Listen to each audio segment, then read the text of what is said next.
pastor, se existe uma diferença entre a paralisia do sono e uma noite de guerra espiritual. Se sim, como solucionar isso? Qual o caminho, o que traz a legalidade para a paralisia do sono? Como resolver isso? Boa pergunta, né? Grande pergunta. Gente, essa é uma pergunta que tem chegado em box para mim muita gente. Tem muita gente que tem dúvidas com relação a isso, vira uma confusão, porque um fala uma coisa, outro fala outra. Porém, essa é uma questão interpretativa também. Mas vamos lá. Quando a gente fala de paralisia do sono, a gente tem que pegar isso e conceituar ela pelo conhecimento científico e depois também observar o lado espiritual. Paralisia do sono é um distúrbio.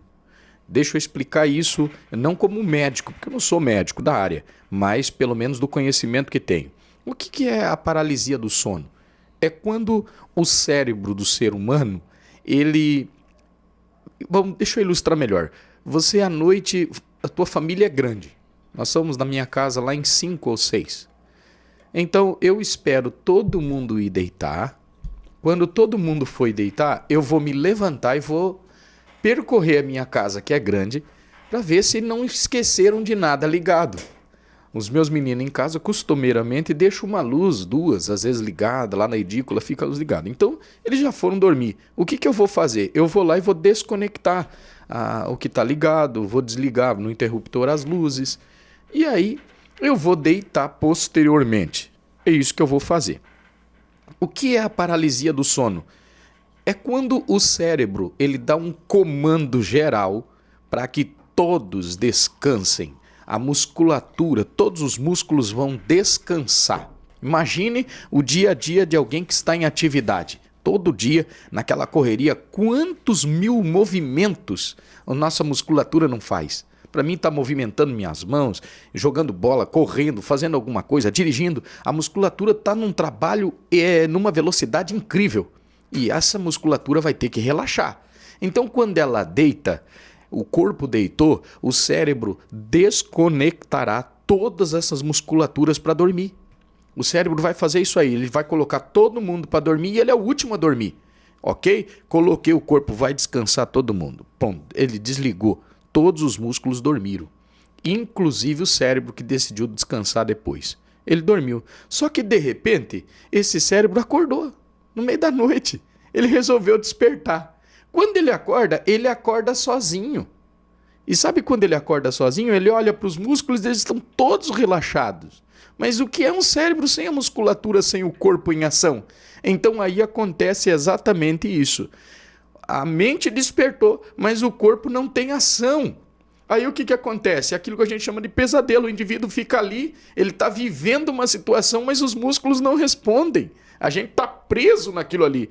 E aquela angústia, porque aí você não tem nenhuma coordenação motora, a musculatura está relaxada e a gente está ali naquela situação complicada. O que acontece nesse momento?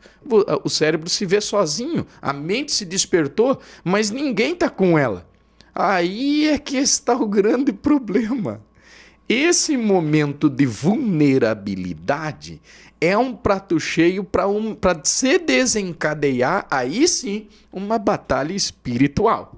Até aí, efeito científico, até aí um distúrbio, até aí um problema físico e que se atrelará a um momento agora sim, de desencadeio de uma batalha espiritual. Ok? Mas até aí, um distúrbio.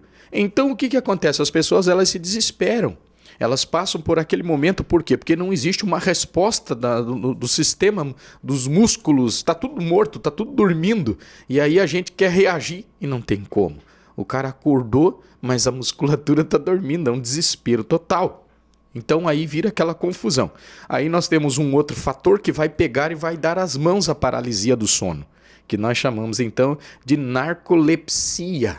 Já devem ter ouvido, se não ouviram, vão entender isso. Esse daí já é um problema crônico, né? As pessoas, algumas passam a desenvolver isso, e aí esse é um problema pela qual existe uma situação já de substâncias químicas dos cérebros ali que geram um problema entre si, que ainda, até mesmo medicinalmente, é um problema, ainda é objeto de estudo. Então, o que acontece? Quem vive a narcolepsia é alguém que não consegue descansar de verdade.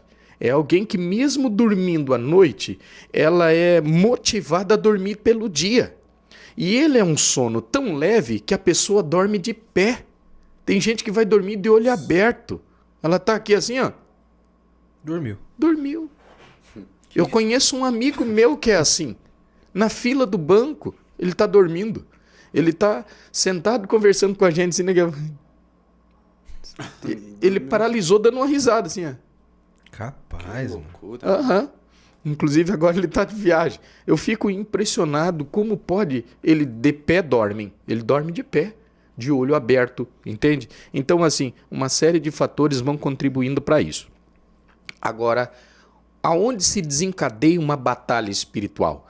É justamente nesse momento de vulnerabilidade. É possível que haja uma ação? É possível. Nós temos aí já, numa visão demonológica, né? O Salmo de número 91, do 1 ao 5, vai dizer que existem, sim, espíritos noturnos que atacam no período da noite, né? Ele diz que...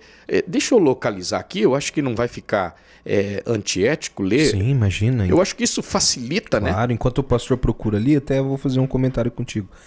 É interessante perceber que a galera que geralmente tem paralisia do sono quase nunca, posso estar muito enganado, mas quase nunca tem um relato de uma experiência boa. Tipo, cara, eu acordei e não conseguia me mexer e entrou um monte de algodão doce dentro do meu quarto, ou doce de leite, o exemplo ou dele, né? Coca-Cola com gelo. Não tem, cara. Não. É sempre... Não conseguia me mexer e me sentir sufocado, sendo enforcado. Essa semana mesmo recebemos vários relatos ali na rede social de pessoas falando, cara, tapando minha boca, me sufocando, deitando sobre mim. Sempre é atrelado, né, com algo ruim. Exatamente. Coisa estranha, mano.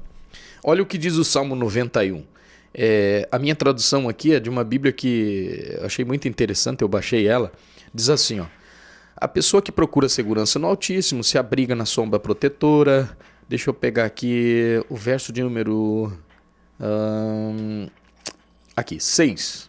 Não terás medo da peste que se espalha na escuridão. Não terás medo. Primeiro já temos um conselho davídico aqui. Ó, não tenha medo. Pastor, o que eu faço se eu for vítima da paralisia do sono? O que acontece se isso acontecer comigo à noite? Primeiro, você não vai perder a consciência, você está perdendo a ação motora, física, tá? Você não está perdendo a consciência, você está vendo a situação ali. Você está vendo essa situação. Primeiro, não tenha medo, é o conselho que eu deixo para você, não tenha medo, tá? Ó, não, você não terá medo dos perigos da noite, o verso 5, nem de assaltos durante o dia. No verso 6, não terá medo da peste que se espalha na escuridão, nem dos males que matam ao meio-dia. Não tenha medo. Estou passando por uma crise, eu estou tendo uma paralisia do sono. Pastor, o que eu faço? Mantenha calma, equilibre-se. Calma.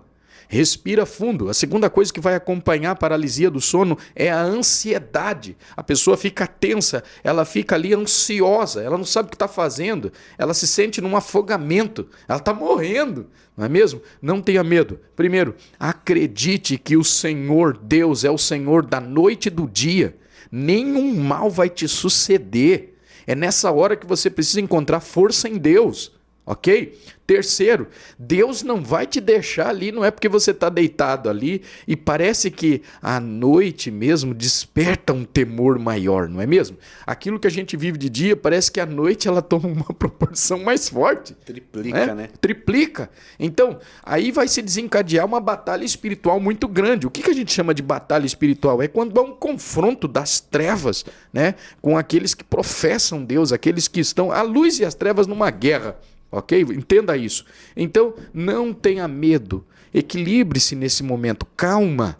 Mas eu não consigo falar. A musculatura da boca não mexe. Está tudo parado, está tudo travado, está tudo relaxado. Mas você tem o poder de mentalmente Sua mente tem o poder de fala, tem o poder de expressão. Em espírito ali, chame Deus, clame por Deus.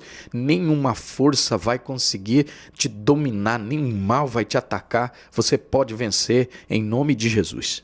Amém? Essa é uma ideia básica, de um princípio básico para a gente falar sobre isso. Ok?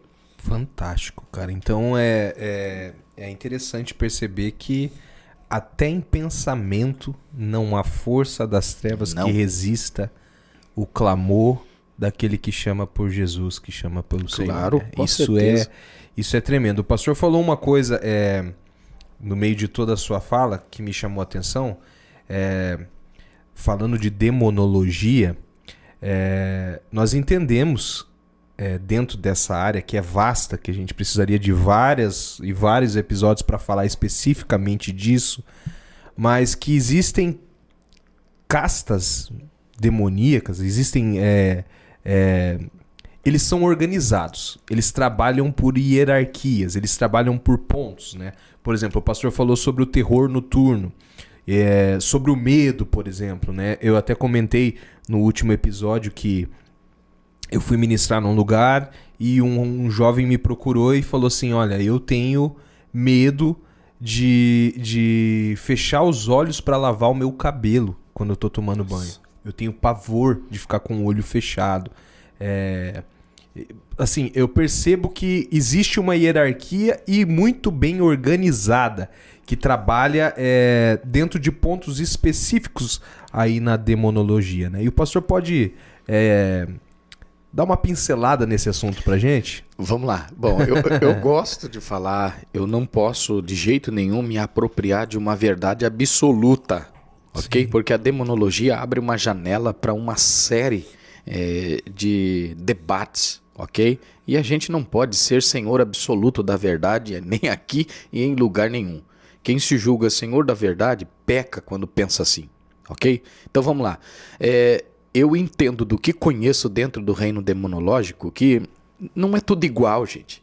A gente precisa entender que essa organização espiritual do mal, eles trabalham numa espécie de um exército onde há comandos.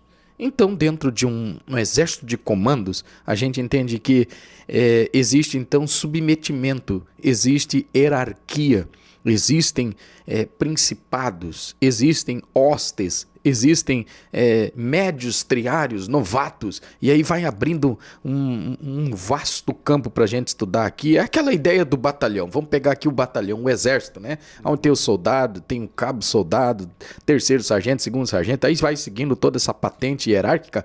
No reino das trevas também tem isso.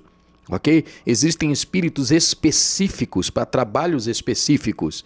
Existem espíritos que vão trabalhar em diversos campos. E a gente precisa entender isso.